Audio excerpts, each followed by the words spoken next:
Bonjour, je voudrais aujourd'hui lancer un appel direct aux entreprises à venir soutenir notre fondation, à soutenir le projet que nous portons de développer au sein des institutions scientifiques françaises le recrutement de spécialistes de la Chine et du monde chinois contemporain et de développer par ailleurs les ressources indispensables à leur travail, à la production de connaissances sur cet ensemble géopolitique. Les entreprises sont concernées au premier chef. Pourquoi, me direz-vous, alors que cette responsabilité, tout naturellement, devrait revenir aux institutions publiques, à l'enseignement supérieur, aux institutions scientifiques, à l'université? Dans la série de billets que j'ai publiés sur cette même plateforme, je me suis efforcé d'établir un état des lieux, un état de fait, une réalité qui converge vers le même constat, celui de la persistance d'une absence de recrutement et donc la persistance d'une absence d'expertise. Les entreprises investissent déjà, au titre de la responsabilité sociale, de multiples champs. C'est le cas notamment des entreprises du CAC 40, mais bien sûr bien d'autres à travers des actions directes. On voit ici les champs d'action de ces fondations. Le constat que l'on peut faire, tout en constatant que ces champs sont importants, légitimes, parfaitement honorables, le constat que l'on peut faire, c'est qu'il y a une très grande homogénéité dans les thématiques qui sont investies. Et je crois qu'il y a peut-être la possibilité de sortir des sentiers battus et de prendre à bras le corps cet enjeu de la recherche sur le monde chinois contemporain. Je vais donc situer maintenant mon propos et tenter de vous convaincre de la nécessité d'investir ce domaine. J'ai pointé il y a 3 ans cet enjeu de l'insuffisance de spécialistes dans l'université française.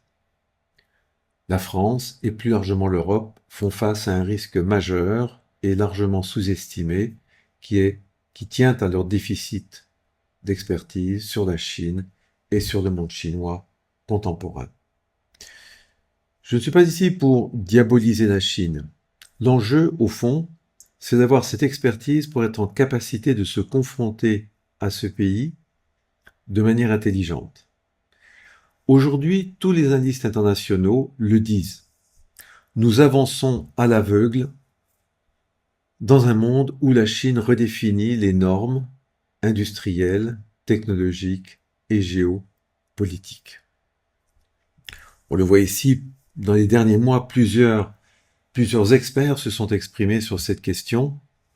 L'un de ces experts, par exemple, souligne le danger de ce fossé qui se creuse entre la réalité changeante et le déficit d'expertise. Il note que la plupart des capitales européennes continuent de considérer l'expertise Chine comme une ressource d'arrière-plan, alors qu'elle devrait être un atout stratégique. Il montre aussi que l'Union européenne, par exemple, a un besoin vital d'inscrire cette expertise dans ses mécanismes, dans ses décisions politiques, dans sa stratégie, et que cela requiert la création de réseaux, la création d'un langage stratégique, et que sans ces réformes profondes, bien, au fond, nous serons relativement impuissants au regard des changements qui se produisent. Une autre souligne le fait que cette absence d'expertise conduit au fond à des blind spots, à des trous noirs en quelque sorte, qui affaiblissent la stratégie européenne. Ces experts soulignent que ceci constitue au fond un déficit structurel. Ce déficit, ce n'est pas seulement un problème politique.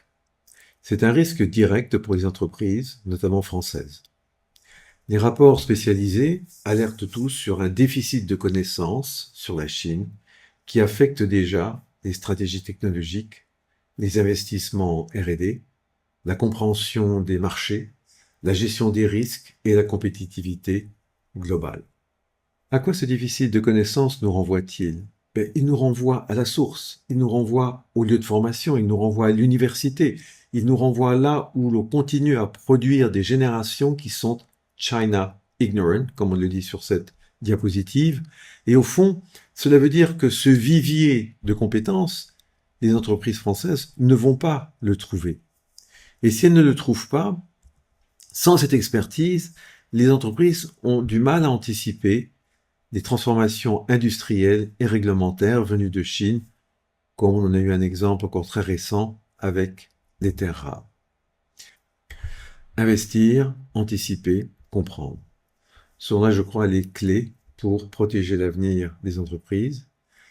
Sur cette diapositive, on évoque même le terme de champ de bataille de l'économie de la connaissance. Et au fond, on se renvoie à la question, qu'est-ce que les entreprises peuvent faire? Qu'est-ce qu'elles doivent faire? Tous les analystes sont clairs, les entreprises doivent investir dans l'expertise Chine. Pour certaines, cela signifie développer des pôles de compétences en interne, mais pour la plupart des entreprises, il s'agit de disposer d'une expertise extérieure, de maintenir un dialogue régulier avec des experts, de disposer des connaissances, comprendre les dynamiques d'innovation chinoises, préparer les équipes aux évolutions qui redessinent inévitablement les chaînes de valeur mondiales. C'est un terrain sur lequel les entreprises et les institutions scientifiques peuvent se rejoindre, doivent se rejoindre, dans la nécessité d'investir dans l'expertise Chine, comme on le montre ici. Il y a maintenant une urgence certaine à investir dans l'expertise sur la Chine. C'est précisément pour répondre à cette urgence que le Fonds international d'études chinoises a été créé.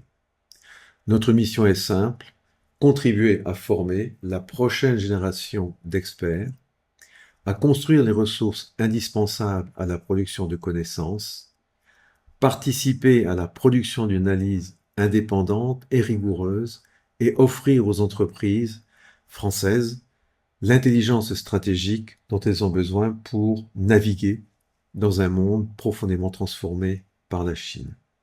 Soutenir notre fondation, ce n'est pas simplement faire un don, ce n'est pas du mécénat, c'est investir dans votre capacité à comprendre le monde d'aujourd'hui et de demain avec cette présence massive de la Chine dans nos économies, dans nos sociétés, dans notre quotidien.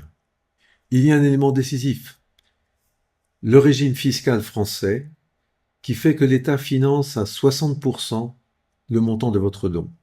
Autrement dit, un don de 20 000 € ne coûte réellement que 8 000 €.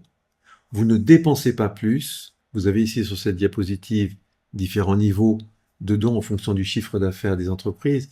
Vous choisissez de rediriger une partie de vos impôts pour soutenir un projet d'intérêt stratégique majeur pour votre entreprise et pour la France. Mais pour bénéficier de cet avantage fiscal, cette année, en 2025, les entreprises doivent agir avant le 31 décembre. C'est maintenant que vous pouvez transformer vos impôts en intelligence stratégique. Rejoignez notre fondation. Ensemble, nous pouvons, nous devons construire l'expertise qui manque à ce pays. Ensemble, préparons l'avenir. Contactez-nous dès aujourd'hui pour rejoindre des entreprises qui ont déjà fait ce choix. Merci.